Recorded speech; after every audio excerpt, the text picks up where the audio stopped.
Qu'est-ce donc? Qu'avez-vous? Laissez-moi, je vous prie. Mais encore? Dites-moi, quelle bizarrerie? Laissez-moi là, vous dis-je, et courez vous cacher. Mais on entend les gens au moins sans se fâcher. Moi, je veux me fâcher, et ne veux point entendre. Dans vos brusques chagrins, je ne puis vous comprendre. Et quoi qu'ami, enfin, je suis tout des premiers. Moi? Votre ami? Rayez cela de vos papiers. J'ai fait, jusqu'ici, profession de l'être, mais après ce qu'en vous je viens de voir paraître, je vous déclare net que je ne le suis plus, et ne veux nulle place en des cœurs corrompus. Je suis donc bien coupable, Alceste, à votre compte? Allez, vous devriez mourir de pure honte. Une telle action ne saurait s'excuser, et tout homme d'honneur s'en doit scandaliser. Je vous vois accabler un homme de caresses et témoigner pour lui les dernières tendresses, de protestations, d'offres et de serments, vous chargez la fureur de vos embrassements, et quand je vous demande après quel est cet homme, à peine pouvez-vous dire comme il se nomme. Votre chaleur pour lui tombe en vous séparant, et vous me le traitez à moi d'indifférent, morbleu! C'est une chose indigne, lâche, infâme de s'abaisser ainsi jusqu'à trahir son âme. Et si par un malheur j'en avais fait autant, je m'irais de regret pendre, tout à l'instant. Je ne vois pas pour moi que le cas soit pendable, et je vous supplierai d'avoir pour agréable que je me fasse un peu grâce sur votre arrêt, et ne me pende pas pour cela, s'il vous plaît. Que la plaisanterie est de mauvaise grâce. Mais sérieusement, que voulez-vous qu'on fasse? Je veux qu'on soit sincère, et qu'en homme d'honneur on ne lâche aucun mot qui ne parte du cœur.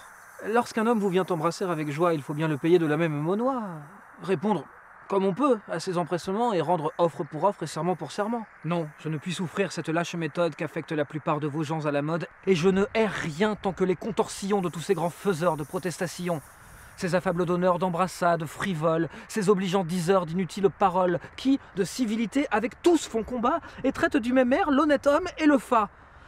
Quel avantage a-t-on qu'un homme vous caresse, vous jure amitié, foi, zèle, estime, tendresse, et vous fasse de vous un éloge éclatant lorsqu'au premier faquin il court en faire autant?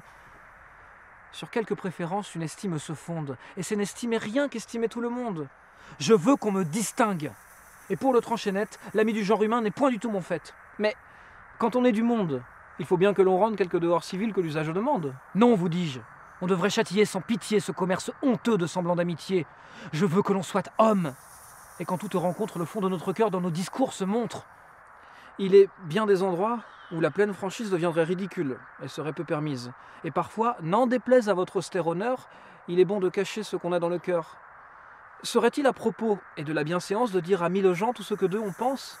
Et quand on a quelqu'un qu'on hait, ou qui déplaît, lui doit-on déclarer la chose comme elle est? Fort bien, vous vous moquez. Je ne me moque point et je vais n'épargner personne sur ce point.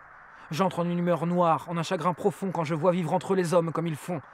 Je ne trouve partout que lâche flatterie, qu'injustice, intérêt, trahison, fourberie, je n'y puis plus tenir, j'enrage. Et mon dessein est de rompre en visière à tout le genre humain. Le monde, par vos soins, ne se changera pas. Et puisque la franchise a pour vous tant d'appât, je vous dirai tout franc que cette maladie, partout où vous allez, donne la comédie, et qu'un si grand courroux contre les mœurs du temps vous tourne en ridicule auprès de bien des gens. Tant mieux, morbleu, tant mieux, c'est ce que je demande. Ce m'est un fort bon signe et ma joie en est grande. Tous les hommes me sont à tel point odieux que je serais fâché d'être sage à leurs yeux. Vous voulez un grand mal à la nature humaine? Oui. J'ai conçu pour elle une effroyable haine. Tous les pauvres mortels, sans nulle exception, seront enveloppés dans cette aversion. Encore en est-il bien dans le siècle où nous sommes? Non, elle est générale et je hais tous les hommes. Les uns parce qu'ils sont méchants et malfaisants, et les autres pour être méchants complaisants. Mon Dieu!